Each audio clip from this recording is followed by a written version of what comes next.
Good afternoon. Thank you for tuning in to an episode of our Friday show. I am Dave Kluge, and I'm here with my co-host, Stephie Smalls. We've got another great guest on, as usual. Um, First of all, I know Michael F. Florio, but I was told by Adam Rank that I'm supposed to introduce you as Frankie Florio. So if you can give a little background on that and let everyone know what you've got going on right now, I'd appreciate it. And hi, I see Callie back there as well. Hey, Callie. Yep, that is Callie wanting to get onto the stream. She is she is not shy from the camera or anything like that. I'm just gonna keep talking with her just sitting there. The Adam Rank thing is, so there's another Mike Florio who likes to talk about football. So I tried to differentiate myself a little bit, and I was toying around with some stage names, and my middle name is Frank, so I toyed around with maybe using Frank Florio, which is also my dad's name, and I was a little bit afraid of getting confused on air or anything like that. So I went with Michael F. Florio when I'm on air, but Rank loved Frank, wanted to call me Frankie Florio and make it a big thing, but I sadly disappointed Adam Rank. You know, it reminds me of Weezy F Baby. That's all I can think of. It's so bad. It's all I can think of. Considering you're doing the fantasy football thing, having the F Florio, the two capital F's in there, it really works. My Twitter handle is _FF for fantasy football. So the Michael F Florio, it works. Whenever people ask me what it stands for, I just say fantasy. Hey, that works too. Before we get to know Michael, Frankie, Florio just a little bit, we're going to introduce Stephie real quick. Steph, as usual, I know you've got a million things going on. You're doing these short videos for FTN now, which have been great. Is there anything else you have on your plate that you wanted to let the audience know about? I do, but I'm going to be a little quiet about it because I'm excited. I actually don't even know if I told Dave a little bit of it, so I'll wait until I tell Dave. Once I tell Dave, then I can tell people. It's kind of like a thing. It's not like if I don't tell Dave first, it doesn't feel right. So since we haven't been able to talk, I'm going to hold off. But I'm just doing my normal thing. It's hard right now during, this part of the season. I'm wanting to dive into a lot of Giants stuff. So I think I'm finding my way back to Giants Twitter a little bit during the off season because of everything that's going on with free agency. So my Patreon, I've been starting to crank out some things for there. And then, yeah, you guys will see. There's good stuff coming, though. Yeah, and I feel like a lot of people are doing that. Are you guys catching an echo, or is that just in my ear? No, I think, is it? I didn't hear it. It's just in my ear. All right, we'll keep going then. But I feel like a lot of people have been doing that. During the regular season, I really stick to keeping it all about fantasy football, and I've definitely been embracing my Bears fan this offseason. Michael, do you have a fan, or are you mostly just a fantasy football guy? So I'm on Twitter, I'm mostly fantasy football all the time, but I started liking football as a fan, and my favorite team is the Buffalo Bills. So this past season, easily the best season of my life as a Bills fan because I was too young to remember the early 90s teams. I was born in the midst of those 4 Super Bowl runs, so those really don't count for me personally. So this year was by far the best season I had as a fan. Yeah, they're a fun team to cheer for right now. And now you've got my boy Mitch Trubisky backing up Josh Allen. I actually love that signing because Mitch Trubisky is kind of like a poor man's Josh Allen. So, God forbid something happens to him, you can kind of keep the offense going somewhat the same, just, taking a little bit of the gas off. But first question I want to start with is one that you already alluded to a little bit. And I'm just wondering, and I'm sure you get this question all the time, but how many times a year does Mike Florio with Pro Football Talk say or report something that causes your mentions on Twitter to absolutely explode? Entirely too much. I will say in the last year or so, it's kind of gone down a bit because I think I've differentiated a little bit. I put that extra F in there, trying to let people, and for a little bit, Cynthia Freeland from the NFL Network would always ask me to send over any tweets of people yelling at me for something that I did not say at all. So I was doing that for a little bit. But yeah, it happens entirely too much, especially because the other Florio doesn't have his own Twitter. He only tweets from PFT. So when people search Michael Florio, I come up and it's football stuff, and they just assume that, hey, this is the guy making these reports and stuff. And then the worst was one time when he tweeted that something was going to come for Dez Bryant, and it never happened. For a year, Cowboys fans were in my mentions. Yeah, I don't doubt that one bit. I mean, Michael Florio, Mike Florio, he's been around for a long, long time, and I know he's had a few reports that have made people a little bit upset. So I'm sure you've caught some heat for that over the time. But so you've been doing this for 3 years now. I believe you just finished your third year with the NFL Network, and you recently tweeted that it was your biggest and best year so far. So what I'm wondering is, on this journey that you've had, because you've been doing sports writing for quite some time now, but what were some of the most defining moments for you in your career that helped you get to this point that you're at right now? Oof, that is a really good question. For me, I think the biggest thing was when I graduated college. I decided like I had my own fantasy sports site at the time, but I knew like it was small, and I had the feeling like I can't dedicate enough time right now while trying to like find a job and stuff to make this really blow up like I wanted to. So I started to look elsewhere, and I got connected. It's a site that doesn't exist anymore, but at the time it was called Roto Experts, and I got hired as Scott Engel's intern. And Scott Engel, for anyone who doesn't know, he has been in the fantasy industry since the early 90s, like or since the 90s, maybe not early, but he's been in the fantasy industry for a long time. And he hired me as his intern and gave me a chance to start writing on this site for free. And I hate to say that because I don't love telling people like you might have to work for free, but I think it is something that a lot of people in this industry have done. And from there, like it just grew. Like he would offer me every time they offered me any sort of opportunity, I said yes. Like I woke up one year at 4 a.m. on Christmas morning just so I could call into their radio show on Sirius XM and just do a 15-minute guest spot. And like the really where the tide turned for me was when that company that I wrote for then launched the FNTSY Sports Radio Network, it was called. And it was just a fantasy sports channel, and similar to like what Sirius XM has. And I got asked to be a producer, and I told them, I said yes, but I don't know anything about producing.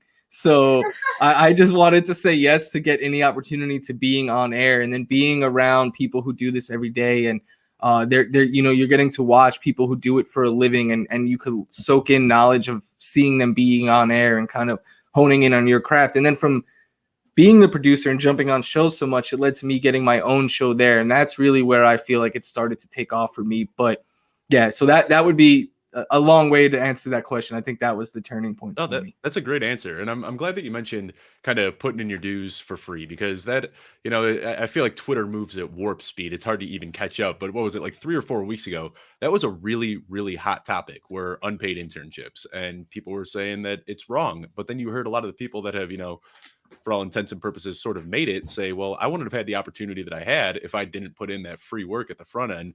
So it's something where it really kind of divided the community a little bit, because you had a lot of people saying that it was wrong to, work off of free labor. But then you had other people saying, well, I wouldn't be here today if I didn't have to put in that free work on the front end. So that's something that, I know Steph, she kind of blew up in the industry real quickly. I was working for no money for my first year doing this. So I totally get it. And it's all about making those connections and hoping something can come out of it. So I went back and looked at where you got your start fantasy sports writing. And back in 2014, you started with MLB. So I'm wondering, I see you wearing the Mets hat right now. Is MLB, like your first passion? Is that something that you wanted to do and then football came second, or were you hoping to get into NFL and the MLB was just kind of a stepping stone for you to get to that point?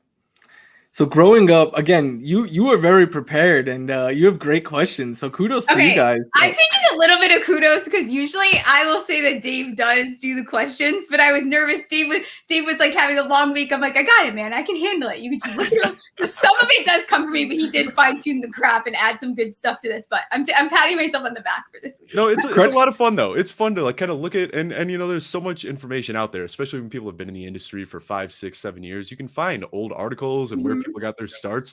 And, you can find out a lot about somebody by watching a podcast from 2013, 2014 or something like that. We won't get into all that, but I did see that you started with MLB. So I'm wondering what it took, if what your passion was, or if that was just a means for you to get to your end. Yeah, so baseball has always been a passion of mine. Baseball was my first love, being honest. Like I started playing baseball when I was 6 years old.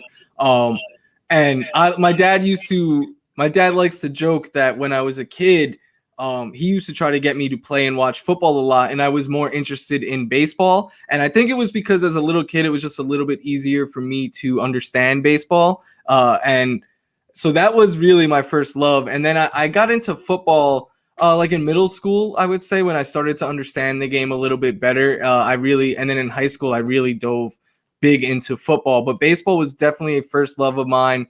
I enjoy fantasy baseball as well. And it's a little bit different because with football, I don't think it's as black and white as in baseball. Like football, I know there's people who they do the bulk of their research by watching film. Some do the bulk of their research by using stats. Some try to combine the two. In baseball, at least in fantasy baseball, it's become pretty much all numbers driven. And to the point now where I think you basically got to be like a statistician to try to work in fantasy baseball. And I've actually questioned it, like, are we getting too many numbers that we're doing the public a disservice by just throwing out all these numbers that really don't have any meaning unless someone understands what they are?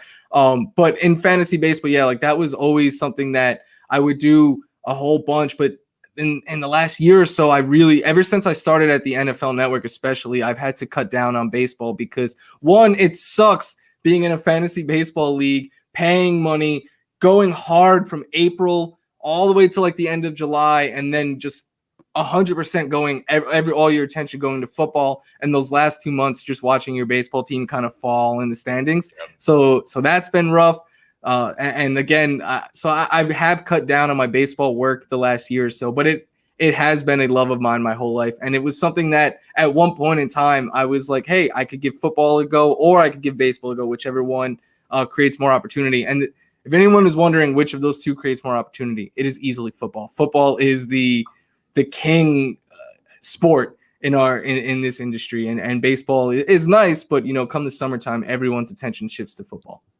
Yeah, man, baseball is tough. I say that's like the AP football class, or like the AP of fantasy sports. It's mind blowing. I've got a couple guys that I work with over at Fantasy Pros that do both football and baseball, and it's just insane. And the way the game has changed now too, with player shifts and the way that they create these matchups, it's taken a lot of the fun out of it. It seems like there's no randomness. You kind of know exactly who's going to be finishing top in their division. It's just the projections are getting easier and easier.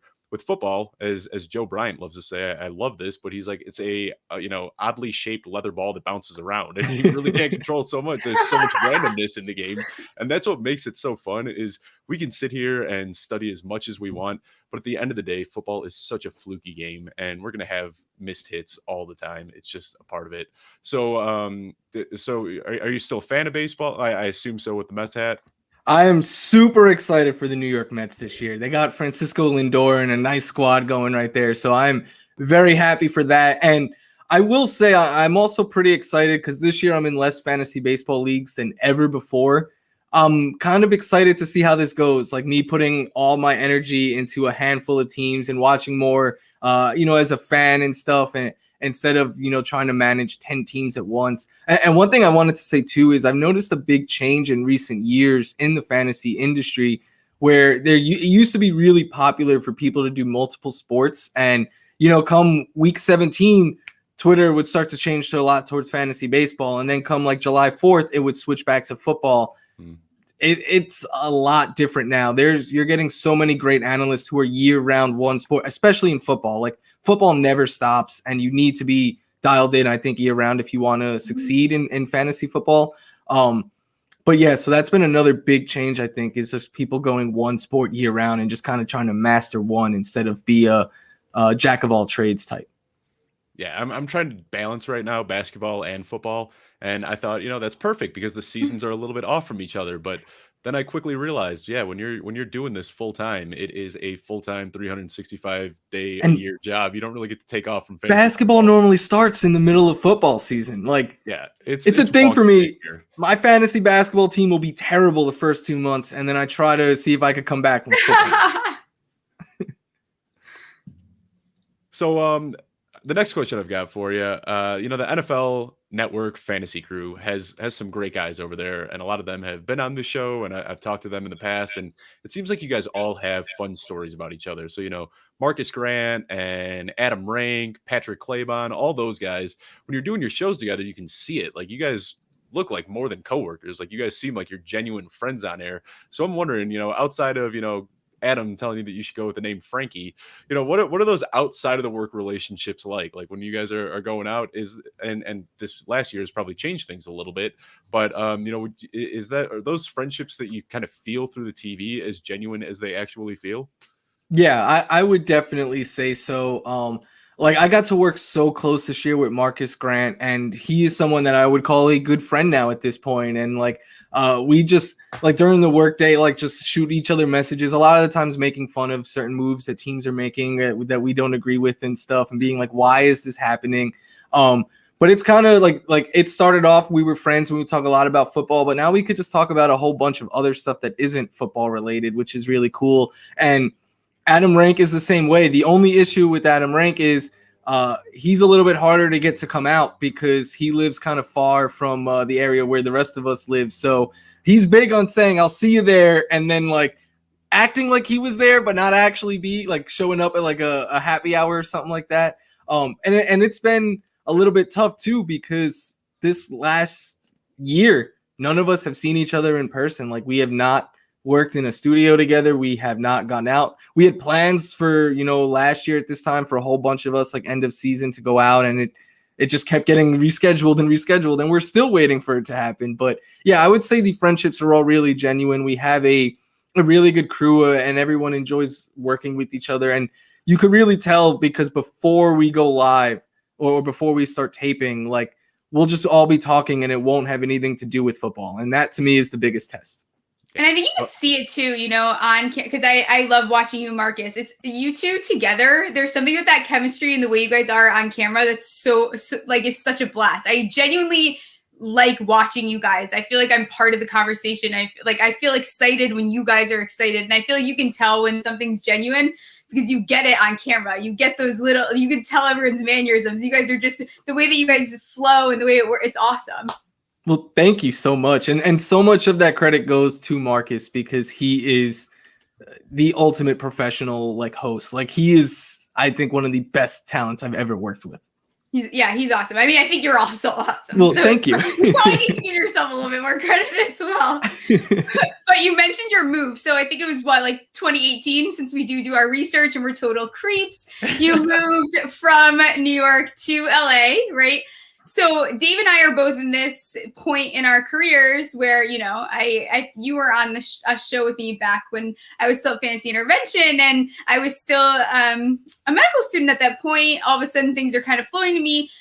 We're at this point where do we take the leap of faith? And I think you're probably a good example. How do you make that change, that transition into just going all in and trusting your gut? Yeah, it definitely is not easy because at least for me, even when I felt like I had to basically give myself no out because I was very fearful that I would last minute be like, I don't want to move across, even though it was a great opportunity. Like I was just scared because there's something scary about change and going all in and taking a chance on yourself, because if you fail, then you kind of have to look at yourself and be like, all right, well then I did this, I messed up. Mm-hmm. But for me, I was at I had an on-air gig in New York, but I kind of saw the writing on the wall. Like this is probably all it's gonna be. And at the NFL Network, I took a job as a researcher behind the scenes. And I was like, maybe I won't ever get to the point that I want to be at the NFL Network, but I won't know unless I give it a try. And I had very supportive people like my fiance who dropped everything to move with me. My family and her family encouraging us to take the move. I think that was really big as well, because I've had friends who were thinking about moving, and their family was kind of like, I don't know if you should. It's a really big move. Do you want to change a whole lot? So for me, I think it was the support of others really encouraging me to take this leap of faith and take this chance. And it did pay off, but it's one of those things too, that even if it didn't, and I didn't get to where I wanted to be career-wise, I wouldn't have regretted it, because I would have regretted it more looking back on it, not going and not giving it that try and wondering what could have been. So for you guys are killing it right now. And I think if this is something that you guys really want to do, I encourage everyone to chase their dreams and to go for it. So If I could No, even that's like like a little kind of bit. where I was at, so everyone doesn't know this yet. So if you are watching, you do know. I did decide to take the semester off of medical school, which was really hard for me. I struggled with it. I get a little weepy even like talking about it, but It's big. I think like It's a big step. yeah, and if I didn't do it, this is a once in a lifetime opportunity. Like knowing that there's people that believe in me and support me, and that I do have maybe an opportunity to climb in this industry. I would kick myself if I did not take it. So if it doesn't go this way, that's fine. I can go back to medical school. But like this, I'm not going to get this opportunity again. So what's happening now is special, and I have great support, Dave being one of them. And so I like made that leap of faith. But I think in your gut, you kind of know, like I have to do this. It's scary and it sucks, but it's what I'm so happy. This is like the happiest I've been in my life. I mean, like all I do is football all day now, and that's like I can't imagine my life any differently. So we'll see how it goes. High risk. And it's one of those things though that like you're doing it at the right time too, I think, because you're striking while the iron's hot. It's not one of those things I think that you could be like, maybe I can go back and pick this up in a couple of years, because so much changes day to day in football and in fantasy and everything. And right now there's really a boom, I feel like, in fantasy football. Like there's so many different companies now that are starting, and I think it's only going to continue to grow. And I think we could get to a place where fantasy is mainstream while watching an NFL game. So like right now, I think is the time to like. I think I don't want to encourage anything bad, but I think that you guys are on the right path right now, and it is a great decision to go all in. Yeah, for anybody listening right now, Michael Florio is saying that you should quit your job, move to Los Angeles, whatever you're doing right now, leave your wife. No disclaimer. No, but I like that you said that about no out, because like you gave yourself an option where it's like I have to succeed, and that's something that I can kind of empathize with, because I was doing it for about a year where I was working a job and I was working remotely, and I'd spend my lunch breaks and my hours after work just trying to do research, write up articles, and it was fun, but I wasn't really growing. And my company at the time was great. They were giving me that opportunity. They knew that I was doing that on the side, and they were supporting it. But then I told them that I was going to quit to pursue this, and they were like, "Well, you can still do this on the side like you are." And I was like, "No, I need to quit." And I gave up my salary, and I said, "This is it. I'm just going 100% headfirst into this." And I'm still hoping it pays out. But yeah, I kind of did the same. Just cut the bungee cord and just went for it. I love it, because I understand how like for me, I had to put in, when I got the offer at the NFL, I didn't need to be out here for like 2 months, but I still put in my notice right away. I was like, I need to get out of my job right now. I sold my car. I told my landlord, like, I'm out at the end of the month, because I knew that the closer we got, the more and more I was going to start like getting jittery and getting nervous. But going all in again, I think it's great, because even when I was doing this as a side gig and I was spending a whole bunch of my free time doing it, there's just something different about being entrenched in it every single day and just really breathing it. And that to me is what really separates those who want to make it a career and those who just want it to be a side gig. There's nothing wrong with either, but they're just very different. Yeah. And I think too, like even like making the decision there is like, I felt like I wasn't doing good football analysis and I wasn't putting content out, and I was also being a shitty student. So it's like, which one do you want to be? Like, I had to make a decision, which one are you going to go 100%? I've never not done anything in my entire life, not at 100%, 200%, maybe like 300 on Twitter. But for real, like, it's like, am I going to do this like, for lack of a better term, like half-assed job?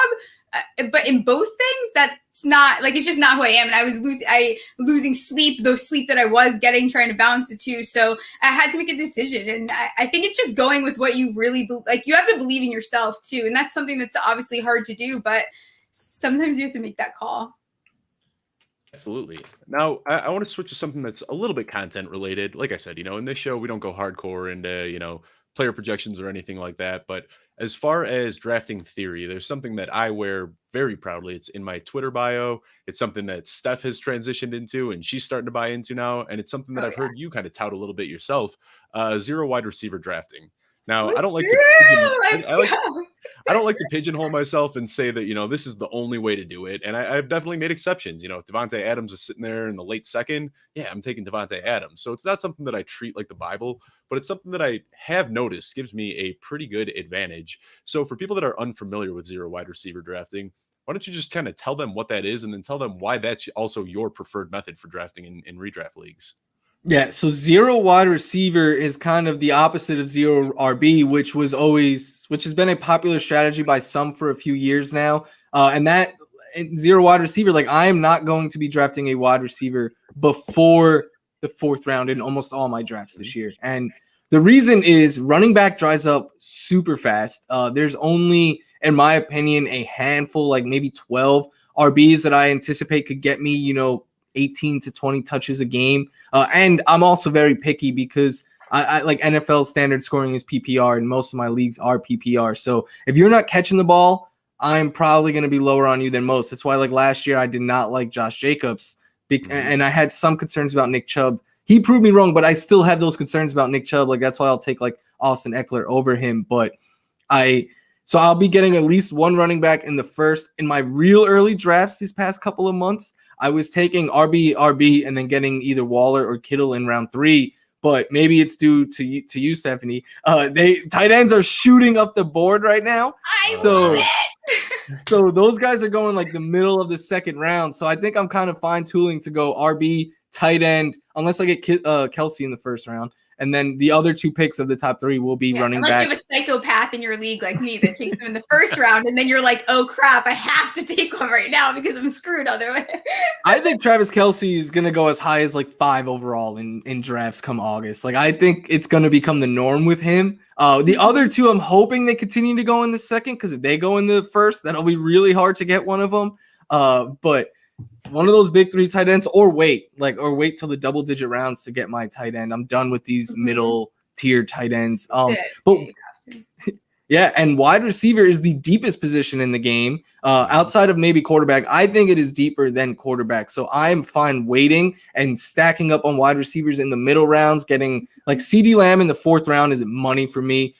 T. Higgins, I think he's going to start going in the 4th round, but you could get him in like the 5th in some drafts right now. I love him there. Will Fuller, his price has not caught up to him at all, and I do not love the fit with Tua. But if I could still get Will Fuller in the 6th or the 7th round after last year he was going there and he proved he could put up wide receiver 1 numbers, I'm going to take that shot. So there's just so many. And then in the later rounds, there's also a ton of high upside wide receivers. So for me, I think you could wait and be fine. And it's something I did last year, and I had probably my best year yet all around in fantasy football. So it's something that I'm going to continue to do this year. Yeah, it's almost something that like I don't even like talking about because I feel like it's been like my draft secret for like the last like 5 years. It's like how I keep building these good teams. But last year I was looking at the numbers, and 5 of the top 10 wide receivers from last year had an ADP outside of the top 4 rounds. So you're getting guys like Stephon Diggs, DK Metcalf, and we don't know who those guys are going to be this year, but there's guys like Deontay Johnson and CeeDee Lamb and some of these guys that are going in the 4th, 5th, 6th round that can put up those top 10 numbers. And then you also mentioned tight ends a little bit. So I want to talk about that for a quick second too, because I feel like our draft strategies are just linking up 100%. I'm kind of in the same boat as you, where I feel like if you're not getting those top 3 guys, if you're unable to get Kelsey, Kittle, or Waller, you're almost best just completely punting on tight ends until the 12th or 13th round. I feel like, there's that middle tier where everyone's trying to prop up Hawkinson and Andrews, but I'm just not really seeing it. I looked at the numbers, and the gap between the tight end 3 last year per game, who was Kittle, and the tight end 4 per game, who was Mark Andrews. So the gap between them was 3.2 points.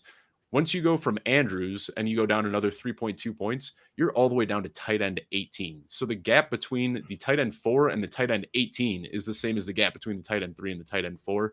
It's just, I feel like once you're out of that top 3, it really just comes down to who's going to catch the most touchdowns. And that is anybody's guess. I mean, it makes it really, really tough once you get out of those first few rounds. Yeah. I was gonna say, yeah, big 3 tight end or wait for me this year. Like that is my tight end approach. Some guys I like in the later rounds, like Trautman from the Saints is someone that I'm warming up. Irv Smith has been my guy for a while. I like Jonnu with this. Jonnu is a good one. He's a good one. Irv Smith is a guy I really like. Cole Kmet, I understand a little bit. Jimmy Graham is still there, and I was hoping he wouldn't be, but I still think that he is a upside tight end worth taking a shot on. I do have one exception that maybe in the middle rounds I might draft, and it is just Kyle Pitts because he is so awesome. And yeah, like the upside of the unknown has me kind of like I want to have him on a lot of my teams this year. But I'm with you. Like I think from like the tight end 6, because I think Andrews and Hawkinson kind of separate themselves a little bit, not enough for me to draft them. But I think from like the tight end 6 to like the tight end 20, you could just take those names and like jumble them up, and they could finish in any order. Yeah, definitely. And even like I'm taking Pitts before I'm taking any of those guys. Like I would rather risk it on Pitts than I can still get one of those guys later on. So I'd rather like risk it with like Pitts at like in the 7th, 6th round and then take another guy later on. So I've been seeing that today is that, with the Dolphins moving up to that 6th pick, a lot of people are saying that they're hoping that Pitts drops to number 6. Is there, because I don't think there's any chance that Pitts makes it outside the top 10. Is there anyone specifically that you're thinking might be a good or, a better fit for him? Like if he lands with this team in the top 10, his value is going to skyrocket. Is there any team that's really jumping out to you there? My dream fit for him, it's not going to happen, but my absolute dream fit was if he fell out of the top 10 and fell to 13 to the Chargers. Cause oh my God, that offense with Kyle Pitts in it would be amazing. I like him at 5 too, to the Cincinnati Bengals, because they like Joe Burrow. Joe Burrow proved last year that he could play at the NFL level at a pretty high level until he got hurt. I'm not worrying about him health-wise or anything like that. So I think him coming in there and being another weapon for them with Tyler Boyd and T. Higgins, because I'm not sure if I love or hate this idea, but I'm very fearful that the Bengals are going to take Jamar Chase at 5, and that could either be awesome for this offense or it could really hurt T. Higgins. And I love T. Higgins and have drafted a whole bunch of him so far. So I haven't decided if I love or hate that, but I think I would like Kyle Pitts there even more. I took him last night. I did a mock draft. I had Cincy taking Pitts last night. Oh, it's sick. That would be fun. That would be a lot of fun. I think like if they're not gonna take a tackle, then you might as well take Pitts. It's like a 2-for-1 right there. I think it's perfect. I think you give him Burrow, it's awesome. And just throw the ball 600 times with Burrow this year, and you'll be good. Yeah. So I'm glad that we got to riff on that 0 wide receiver a little bit, because so many people think that 0 wide receiver just means that you have to draft like 8 straight running backs to start your draft. And that's not what it is. You can still go get yourself, if you want Pat Mahomes, if you want Lamar Jackson, if you want Travis Kelce, if you want one of those guys, you can still make a move. It's really the focus is just kind of showing how deep the wide receiver position is and how many guys are still available in those mid rounds that could produce. But something else that outside of 0 wide receiver that this whole trio kind of has in common is we aren't afraid to go against the grain. That's something that I've noticed from you is you're, very good about, making takes that are against what the consensus thinks. So I'm wondering for you, which of those takes has ever really blown up in your face? Because we know Twitter does not have a short memory. And if you go against the grain and you end up being wrong, you're going to hear about it for the rest of your career. So what is one take that you've had that has just haunted you? Oof. I don't know if I've ever had one that was like, I've never lived it down and people still bring it up to me. I will say, after one good season, I went all in on Terrell Pryor being a wide receiver 1 when he signed with Washington. Mm-hmm. And that was a terrible, terrible call. That stings. The one, yeah, that was a really bad one. The one that I got the most, the two, I guess I would say that I got the most last season. I went really high on Marquis Brown last year, and he did break out in the second half of the season, but the first half, I got a lot of people being like, I have to drop this guy. Like, it was terrible advice telling me to draft him. And then Jonathan Taylor for a while last year, I was getting a lot of Jonathan Taylor hate because I was hyping him up a whole bunch, saying he was going to be a league winner. He was this year's Miles Sanders, and I think he kind of ended up being it, but I got a ton, especially because people got mad at me because I didn't admit I was wrong and I kept doubling down. And in the middle of the season, I did a video where I was just like, trade for Jonathan Taylor right now. Like, this next week is the week it happens. And it didn't happen that next week. And were my mentions on fire for a little bit. But that one, I'm happy now to be like, hey, remember last year when everyone kind of disliked me for Jonathan Taylor? Yeah.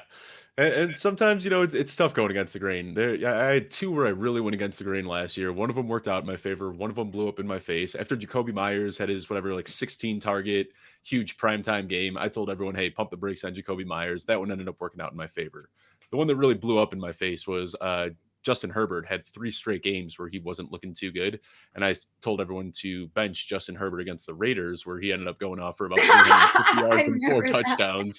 I caught a lot of flack for that one. But so that kind of piggybacks to my next question is, you don't want to just go out here and give ice cold takes all the time. Like anybody in the world can tell you, hey, draft McCaffrey #1, and then, you want to get your Zeke or Saquon 2 or 3. Like those are the questions that anybody can answer. But in order to be a real analyst, I feel like you have to come to your own conclusions.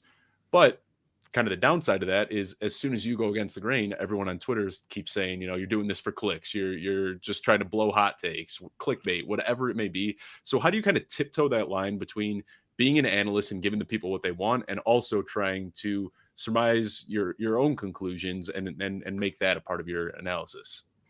So one thing I think I definitely try to do, because I used to have a bad habit of, I was afraid to put a take out there, and I would look at like what other people were saying and not wanting to go too far in the opposite direction, because I was afraid of being, like looking like an idiot. But then I realized, like, I'm not doing anyone any good if I'm trying to play it safe every time, because that's not really actionable, and you can't win a league on trying to be safe and everything. And you have to ultimately plant some flags on players and stuff like that. So I try to tune out a lot of noise to others while I'm like doing my analysis and like trying to figure out what I believe of a situation, and then I'll see what others are saying, because I do think it is helpful to get opinions that disagree with you, because then it helps you think of something from a different way, a different perspective. Maybe there's something you missed. I mean, there's hundreds of players in the NFL, so like you're gonna miss something here or there. But I also think don't be afraid to put out your take, as long as it's something that you believe in. Because I do think there are people who like to throw out hot takes just to kind of, that's their thing. They like to throw out hot takes. But if someone's throwing out a hot take and they genuinely believe it and they can defend it with research and information, like that is something that I think is big. I'm not someone, I think you can, at least for myself, as someone who's done this for a while, I think I can see through when people are just throwing out a hot take to have a hot take. But when you see someone arguing and defending it and being like, listen, I understand this could be a hot take, but I truly believe it. And I think the biggest test of that is if a fantasy analyst will back their words up with action. And last year I was backing up Marquis Brown a whole bunch. Like I said, I was drafting him a whole bunch as well. Any player that I'm going to tout, I'm also going to be drafting in my league. So right, I think that is a big key. Totally. Yeah. And people get that, think, everyone's all clickbait, and I'm sitting here pumping up Leonard Fournette, and everyone's saying, you're just trying to get clickbait. And I'm like, no, I've got Leonard Fournette on 80% of my teams because I truly believe he's going to be good. But at least that Marquise Brown one, you can kind of fall back on with the air yards and the end of the season production. Your process, I don't think, was wrong on that one. It was just kind of, like we said, it's a fluky game that has a lot of uncontrollable things to it. I think I could look at Marquise Brown as me being 0 for 2 with him last year, because I said to draft him and that didn't work out for whoever drafted him. You probably dropped him. And then in like week 10, I was like, all right, you know what, everyone? I will take this L now. Marquise Brown is not a thing. You guys can drop him. And then he went off. And I was like, oh, man, if anyone listened to me on either of those Marquise Brown calls, I'm very sorry. I think also you have to like be okay with being wrong. Like, we're like human beings, right? You're not going to get every take right. I mean, even Giants fans know, like, I was totally against Galladay coming, and then finally I'm like, maybe I'm being a brat and this isn't that bad of an idea. And I started actually being open to the idea. And obviously I was super excited when we finally got him. But for a while I was very against it and trying to give all these reasons. But I can be reasonable. Like, if you present me a case and your case is stronger than mine, dope. Like, that's so cool. Thanks for the knowledge. Like, let's rock with Galladay. Like, so I think like being okay with being wrong is one thing too. And to me, like, yeah, I completely agree. That is huge. And I think there's a lot of people out there who are afraid to be wrong. I used to be one of them. But to me, I just find it way more useful if someone is willing to put out a take that they, again, if they really do support it. But like, what good to me, my least favorite thing is like opening up Twitter and seeing someone like quote tweet an Adam Schefter or Ian Rappaport tweet with like the eye emoji. I'm like, great. We already all saw that tweet. The eye emoji tells me literally nothing, or like a fire emoji or something. Like, I'd much rather someone be like, I think this player is going to do this. Even if you're wrong, like, it gives me something to think about, maybe in a way that I haven't thought of it yet. My favorite is when they reword exactly what the said. Like, you guys realize we all saw the NFL news, right? Like, you don't need to reword like why don't you just have your own thoughts? It's not a big deal. We all follow the same accounts, guys. Like, yeah, I'm going on a show right after this one. I booked myself for a doubleheader today, and what it is, I'm going on with Josh Larkey over at Roto Underworld, and we wanted to have this kind of interrogation idea for a show where we both laid out. We're like, all right, what are your 3 biggest hot takes for the season? And then he picked the one that he disagreed with of mine the most. I picked the one that that I disagreed with of his the most. And then we're basically, this entire hour is going to be me saying why I believe that Austin Eckler is going to be a top 6 running back, and then me trying to tell him why I don't believe that DeAndre Swift is going to be a top 5 running back. And we both have just, we're clashing heads on this one, but that's what it's going to be, is just an hour of each of us defending our biggest hot take. So I'm looking forward to that. That's awesome. I don't know if you could see it or not, but there is a Austin Eckler bobblehead right there behind my head with his jersey box behind it. Austin Eckler is one of my favorite players for fantasy. I just took him. I'm on that train. Like, I definitely, anytime that I could smash a draft this, like in these startups, like I'm taking him. I have a lot of shares of him. So it's either if he does me wrong, I'm going to be very upset. Right, so something that blew my mind, if you go back to 2019 and you look at the average points that he's put up in games that he started, because he hasn't had a lot of starting opportunities with Melvin Gordon being there and with injuries. But if you look just at his starts from the start of 2019 on a per game basis, he's RB3 behind Christian McCaffrey and Alvin Kamara. And then you got Austin Eckler at number 3. Amazing. So I'm hoping that this year they're just going to be able to unleash him, and he's just going to be an absolute beast on that Chargers squad. But you just recently tweeted about Sedona Prince and the Oregon women's basketball. So Steph's got a question about this one. Steph, I'll defer to you if you want to ask Michael this question. Yeah, so I think you're someone that kind of has been in this, we could say, for enough amount of time where I think that you are allowed to have a formulated opinion about this. And, she went to TikTok and showed the vast difference between the facility, the meals. And I think that, this has kind of been the year for women in sports in the sense that people are starting to break down doors, starting to shine a little bit more light on it. How do I word this without it being where do you see there to be a need in the industry still for improvement? Because I think that all of this is great, but we're still so far from everything being where it probably needs to be. And I don't know that we'll ever get there. But I think, like, from your standpoint, what you've seen in the industry, from the backside, from whatever side you want to call it, where do you see there needs to be an improvement?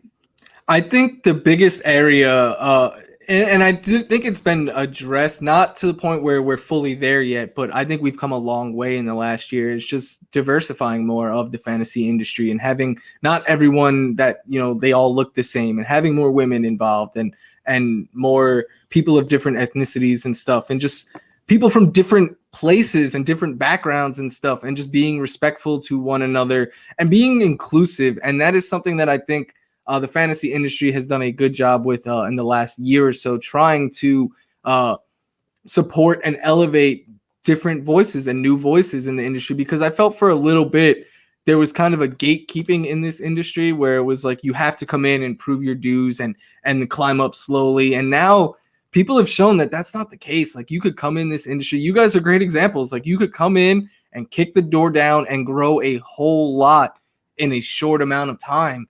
And I think, to me, that is awesome. And I just, the more that it happens, the better I think we will become as an industry. Well, thanks for the candid answer on that. That's something that not a lot of people are comfortable talking about, but it is really cool to see the change that, I've even witnessed it. I've only been on Twitter for less than a year, and I've already seen just the inclusiveness and welcomeness change so much since I've been here. So appreciate that response. And I would say, can I take it in a different direction? One thing I would love to see the fantasy industry become is more involved in sports in general. And what I mean by that is, I want to turn on a football game, the pregame show, and there's a fantasy person there that could tell me, like, or if someone gets hurt or something, like, who could tell you instant fantasy reaction, because I think too often they're like, hey, they tell the talent, and again, it's people who they're not doing this every single day like we are. They're more regular, like just pure football people. They're like, oh, try to get, mention fantasy football, and we can tell who knows fantasy and who doesn't right away. So I would love to see fantasy football represented more, I guess, on a mainstream network as well. And I think that would also, because I would say, and, I tweeted about this the other day, like, I would say that I'm probably, like, if you put a gun to my head, like, I would say that I'm more football than I am fantasy. I mean, that's, like, where my love for fantasy comes from, is I was always such, like, a big football fan. And I think that if you were able to mesh the two, I think that we wouldn't see this very, like, huge, like, dividing line. And then maybe everyone could appreciate the two, because then you're getting people to tune in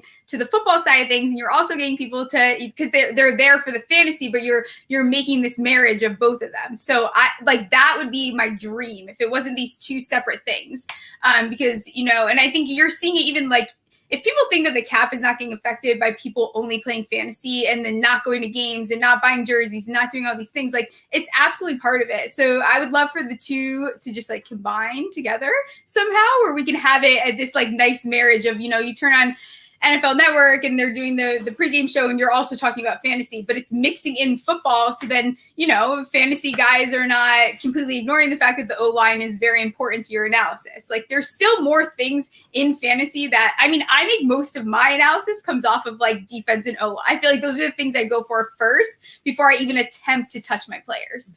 And I think that people miss out on, like, the beauty of the sport itself. So it'd be so great to see them come together. Yeah, I couldn't agree more with you. I feel like the hurdle right now is that there's still that older generation that scoffs at fantasy football for whatever reason, that are just like, oh, I don't know why, but it seems like there's an older generation, and I'm not lumping in everybody, of course, but there are some people that just really dislike fantasy football for whatever reason. So I'm sure that there's some trepidation from the major networks to add a fantasy guy to their normal show, just at the off chance that it could hurt their ratings. So the last question we have, and we'll move to a slightly lighter note here. We hosted Matt Harmon a few weeks ago, and he's got a couple dogs, and his dogs are adorable. And we asked him a question that was a lot of fun, and I think I'm just going to start asking everybody that comes on the show that has a dog the same question, because it made me think long and hard about my dogs. Really? We saw Callie back there a little bit earlier on the show. I see her laying down there now. But if you had to, first of all, like, what type of dog is Callie? And then if you had to make a player comp, what player would you say that Callie is most compared to? I'm trying to get Callie awake right now. She hasn't been feeling great today, so she's taking a nap right now. I want her to come in for this. Oh, here, I'm getting some treats right now to get her over here. But there we go. But she is a mix. She's a rescue dog. She has part pit in her, part boxer, and we think a small dog because she's pretty small for those breeds. But if she was a football player, she would be Cole Beasley, I think. One, because I'm a Bills fan, but also two, she's blonde. Cole Beasley has that long blonde hair hanging out of his helmet. Does she rap or? She cries. She's the most vocal dog I've ever had. So okay, I guess that kind of. She cries a lot, and I'm trying to get her to jump up, but she's not. But she's very fast and agile, and like, she loves to, like, try to juke other dogs, but she doesn't love the dogs that are super big and can, like, kind of knock her around a little bit. So I think she would be Cole Beasley. That's a good one. Yeah, I feel like those scrappy, undersized dogs, that's a great comparison. Well, we will end on that note. Mike, first of all, wanted to thank you for coming on. Before we sign off here, though, Steph, if you want to let everybody know, first of all, where they can find you on Twitter if they haven't already followed you, and then if you've got anything going on that you wanted to share, that would be a great time to plug that. Sure. Also, I'm pumped. This is our second show together, Florio. Like, how cool is that? It's so awesome. Thank you so much for coming on, for real. You're always a blast. I told Dave we've got to get him on for sure. Thank you guys for having me. Yeah, anytime, for real. This show has become such a good time because we're getting to learn more about people, and this is the best time to do it during the off season. So it's been a blast to see people's personalities really come out and learn a little bit more than just who their top 5 running back choices are. But usually you guys can find me on your own Twitter thread because I'm already there because I literally don't shut up. But if you don't follow me, it's Stephie Smalls with 3 L's, and just keep a lookout for everything I'm doing and just working on stuff with FTN. I'm very pumped to be there. Awesome. And then Mike, if you want to let everyone know where they can find you on Twitter, and then if you've got anything fun coming up, any articles or shows or anything that you're working on that you wanted to plug, go right ahead. Before I do that, I wanted to give you guys a big compliment. Like, I think this show is awesome. I think this show allowing fantasy analysts to tell their stories, but also allowing people who want to work in this industry to learn more about how people have kind of done it and what their paths have been. I think it is huge. And I think more shows should spend some time doing that and getting to know the people rather than just, a top 5 list and stuff. So credit to you guys. This is an awesome show. And people can follow me on Twitter at Michael F. Florio. There is a middle F in there. And right now, like I said, I'm done with the NFL for a little bit. I'll be back with them before anyone knows it, though. But you'll see me occasionally on some stuff over there. But right now, I'm going to be doing a lot of work for rotoballer.com as well. And happy to say that I'll have a show Saturday mornings and starting this weekend, actually, on Sunday nights with Scott Engel, the guy who hired me to be his intern when I was in college. We co-host 2 shows each weekend now for Rotoballer on SiriusXM. So that Twitter's always the best spot because it's all in one. But that would be the next best spot to follow me. Awesome. You guys just hired one of my best friends in the industry, Adam Koffler. Just brought him on. Oh, yeah. Rotoballer. We started about a month ago at Fantasy Pros working on the news desk at the same time. So we've kind of been like attached to the hip since day one in this industry. So you guys got a good one in Adam. For anybody that's watching this show, obviously you can find us next Friday. We had a cancellation that we announced out on YouTube, and we asked the fans who they wanted to see next week, and the fans decided on Lauren Carpenter. So we'll be here again 4 p.m. next Friday with Lauren Carpenter, who I am so excited to have on the show. Mom Lauren. But we also have another show that we had to work around somebody else's schedule. So we're doing our Friday show on Tuesday next week. We're doing a doubleheader, and we've got Matthew Berry coming on Tuesday at 4 p.m. Eastern time. So Tuesday, 4 p.m. Eastern with Matthew Berry, Friday, 4 p.m. Eastern with Lauren Carpenter. You'll be able to find us twice next week. So be sure to tune in. Yep. Steph, you want to start us off with a sign off? Absolutely. I'm Stephie Smalls. I'm Dave Kluge. And thank you for tuning in to our Friday show. Every time, Dave. We'll get it one of these days. We're gonna be